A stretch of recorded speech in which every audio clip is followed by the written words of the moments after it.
Brake pads. కాకపోతే ఇవి ఉన్నాయి కదా like after market brake pads లో వర్ష బ్రేక్ ప్యాడ్స్ అయితే అంత ఇన్స్టెంట్ గా లేవు అని అన్నాడు. బట్ నేనైతే యూజ్ చేయలే. బట్ మా టీమ్ లో ఒక బ్రో చెప్పినారు.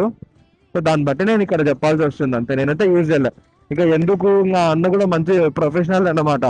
ఫుల్ ఎక్స్పీరియన్స్ ఉంది బైక్స్ పైన కానీ రైడ్స్ పైన కానీ ఎవ్రీథింగ్. సో ఇంకా ఆయన చెప్పినారు కదా అని చెప్పేసి నేను ఇంకా షోరూమ్ బ్రేక్ ప్యాడ్స్ ఇచ్చేసిన ప్రజెంట్ అయితే ఇంకా ఇప్పటికి. నెక్స్ట్ టైం ఇంకా చూడాలి క్రాంక్ అట్లా చూద్దాం అనుకుంటా నెక్స్ట్ టైం.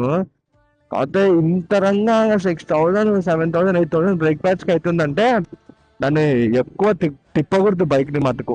లైక్ చూసుకొని చాలా తక్కువలోనే ఐ మీన్ చాలా తక్కువ ఇన్ ద సెన్స్ చాలా ఓన్లీ ఫర్ రైడ్స్ కి మాత్రమే యూజ్ చేస్తే బెటర్ డైలీ పర్పస్ కన్నా. అండ్ ఇంకొకటి వచ్చేసి అండ్ హిమాలయన్ గురించి ఈరోజు కంటెంట్ మొత్తం కంప్లీట్ హిమాలయన్ అనమాట. లైక్ నాకు ఎట్లా నచ్చింది, ఏమేమి నచ్చింది, ఎట్లా ఫీల్ అయినాను, 10,000 కిలోమీటర్స్ డ్రైవ్ చేసా హిమాలయన్ ని, ఎట్లా ఫీల్ అయినా ఏంది అని